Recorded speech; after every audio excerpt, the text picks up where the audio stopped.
You're tuned into Raw Brilliance with Mansa J. We got a live one for y'all today.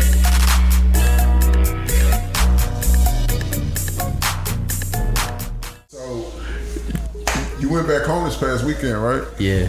And performed? How was that? It was good, man. Like, it was good. I had a good 15 people at a house party, small little house party, nothing too big, but I mean, still a good little show.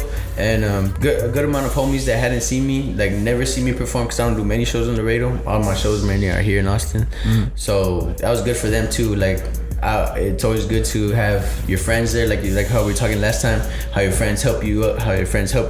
They helped me because they gave me what they told me what I wanted to hear. Like, hey bro, like I fuck with that shit, like what you said in that last song, you know, I like that new song. Like one of my other friends, I didn't think, he's like, I performed a new song, and out of everybody I didn't think he would be like one of the ones that I thought would be the one to like it the most, and he's the one that actually came up to me and was like, bro, I like that new song, that song that you were talking about, da da da. I was like, hell yeah, bro, like so it was good. Like I said, like if the only thing I said is that I wish there was a little bit more people. I thought more people were gonna come because my homie said that he was bringing like 20 people, but you know, that's the way it is. I was like, I wasn't tripping though. I was chilling, and I gave my everything, like.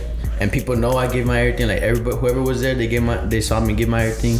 I did my good 20-25 minute set. The police came, cut that shit off. Mm-hmm. And the cops came and shut it down. They didn't shut it down, but they were outside. They're giving tickets because you know how, I don't know if they got the law here, but you know how whenever, like, let's say you're gonna park on like the side of the street, you gotta park like on the same way as traffic. Some of my homies are parking the opposite of traffic, and they were giving tickets for that. And the lady was like, "Oh, they do that shit everywhere." Though. Like I was like, man, like I was already done. I had just finished my set, and they're like, "Oh, police outside." I was like, "What the fuck?" Like, I'm just, you know, we're just having a good time, like. Cops are always fucking something up, man. For real. I don't even know if I'm gonna get on the cops right now, man. That was at 12, right? The next day I went to a party, a big old Mexican party. I was also in the neighborhood, and they were going to like 3-4 in the morning. A band, you know what I mean? Like, you know, drums, everything, like loud as fuck. 3-4 in the morning, and I was like, man, where the fuck are the cops at? Like, why they trying to stop my shit? It's the music, bro. Yeah, I was like, man, why the fuck they trying to stop my shit? But it's that all good. Whole hip hop culture. It's still like frowned upon, you know. And we in Texas still too, so it don't matter if you north, south, east, or west Texas. Like this shit, it's accepted in some places, but most places are still not in Texas. But no, it was good. And good thing was that a homie that had never seen me perform, he's like, dude, I'm amazed. I'm shocked. Like I wasn't expecting that. I was like, hell yeah. He's like, bro, like I got a ranch. And it has a stage. Like all you need is like the speakers, you know, the mixer, which I already brought. He's like, turn that shit out. Yeah, he's like, bro, like we could set up a party at my ranch. I was like, I love pastor parties, bro. That's that country shit I be talking about. That's why he's like, bro, like last time my cousin threw a party and he had like 150 to like 200 people just at the ranch that could fit. So I was like, if there's no limit on the amount of people I could invite, because at the house party, you know, I had to keep a limit on who I can invite, who I can tell. But if there's no limit, like, you know, like I'm blasting that shit. Like me and my homeboy, we just like decided to start throwing like shows and shit. Like he a DJ down here and stuff. So we decided to partner up, you know what I mean? So I'm throwing shows and shit here real soon. I was telling him like, let's get a motherfucking pet, cause in the country where I'm from, like pastor parties, that was like a normal shit for us. Like on a Friday, Saturday night, bother you. It's like everybody gonna get out there, bring your car. Like whoever got cars, just turn your lights on. If not, we're gonna have like 3 little trash can things on fire. We're gonna have the music and it's gonna be popping. Of course, with your thing, you're gonna have like lights and shit. Yeah. And that's what I want to do, but still have like that pastor party feel. Cause you can get wild, you know what I mean?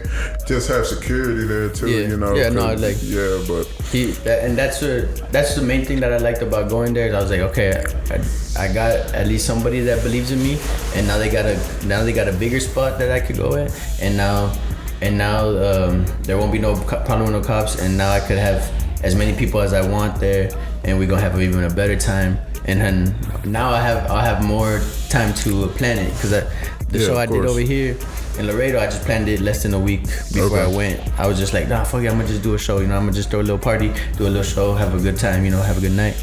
But now I have a good amount of time to plan this one out, and hopefully I can do it for my birthday, go, you know, and have another reason to throw a party. So not only will I have a show, but I could have another birthday show. Should be lit, bro. Get people there for my birthday and for my show. You get me? So most definitely, that should be lit as fuck. so that's probably the main take I take out of that is that my homie was there and that small little show got set up for even a bigger show. But that's because you went in there and you still did your thing, though, instead of being, in your head with it, like, man, ain't nobody really out here. So that's all it takes is that one person, to see you or spot you or whatever. Even if it's just get another show, but it might be to get signed or get not even a sign, like to a different, never know just who's in the anything, crowd. you know what I mean? Yeah, but you never know who's in the that's crowd. all it takes. And you going in there and always giving all you got, that means you prepared for the moment. So now that the moment's here, you can take advantage of it, That's good shit, bro. That's a good look, though. So, Pastor party out in the country on a ranch. Man, I might have to come down and make a little you drive. You want to drive there, 4 bro. hours? That's a long ass drive, bro. Tell me about it, bro. But oh my god. Hey, that's tour life. I take it as going on like a small little tour. You get me? Like even though it's going back home, it's like fuck it, tour life. Got a show in Laredo. Man, as soon as I get like to Beeville and Kennedy and shit, bro, I don't know. I feel like I'm in a different I'm so far. Even my countryness is different from the way country, South Texas country is. Like it's just a little difference, but.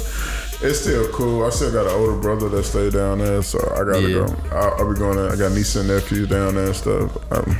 We gonna see. I'm gonna get down there. I'm coming, man. If this is gonna be a big party, like everyone's just like, hey, whoever's listening to this podcast, Laredo, Texas, in Laredo, we're gonna try to throw a big party.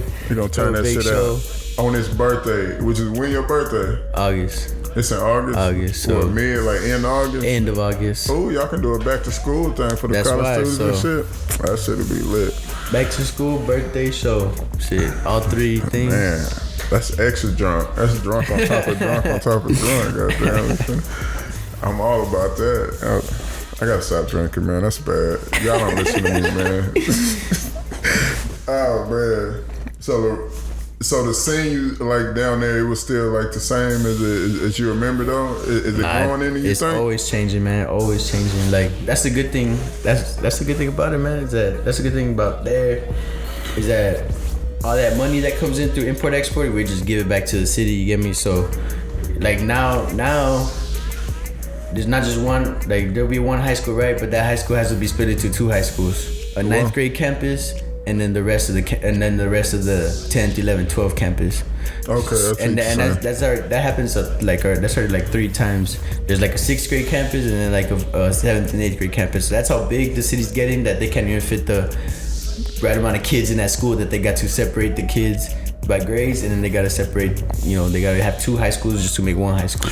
Hey, you know what I found out after that last podcast? Yeah. My great grandma, she was the first black person to graduate from Laredo High, something like that, down there. Probably Martin or United High.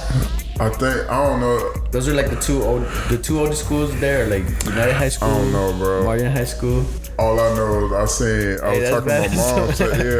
She told me about it. She was talking about she heard the podcast. It was like why didn't you talk about your grandma being the first black? I was like, who you talking about? What's going on?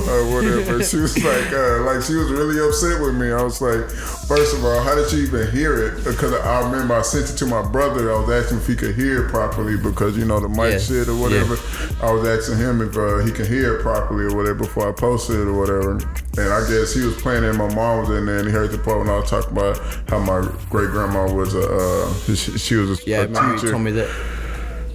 He was a teacher or whatever, and down in Laredo and stuff. And then she overheard all that, and then she called me. She was like bitching at me about that or whatever. And I was just like, how am I supposed to know that? All I know is bits and pieces. Yeah, bro. That's the kind of stuff that trips me out. That's the kind of stuff. That that it's not a coincidence that we met up. You get me? It's not a coincidence. Bro. It's not a coincidence because I hadn't really gone to Scratch House in a long time. I just went that night because Shirt Off Fee was there. Usually he brings a good crowd, and I got there early. Usually I don't get there that early, but I was like, nah. Like I didn't even know that they were only going to allow 10 artists. Usually they allow the open mic list to go on, but they were only going to allow 10 artists.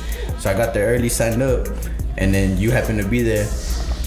You know, like you can't say that's a coincidence. And then what happens? Your grandma's the first African American to graduate from Laredo. Like out of all the cities in Texas, out of all the black people that ever lived in Laredo, your grandma's the first in Laredo. Like you can't. That's the kind of shit that trips me out. Yeah. That knows, you know, I'm going in the right direction, or that you're going in the right direction. Like us meeting wasn't supposed to be a coincidence. It was supposed to happen. I wasn't even gonna go that night. I was like, I had hit feed about taking because, you know, I got the whole YouTube channel and shit, so I want to do like a little short clip on it or whatever, just and post it or whatever. So like last minute I was like, fucking man, I'm gonna go ahead and go down here. But I was one deep and I was gonna like go earlier and meet up with Feed them. I usually go place one deep, but for some reason that day I just didn't really like feel like, I don't know, being around a bunch of people. And then last minute I was like, man, fucking I'm gonna go. And then bro, I seen your performance. It was some dope performances though that night though, bro. Yeah, so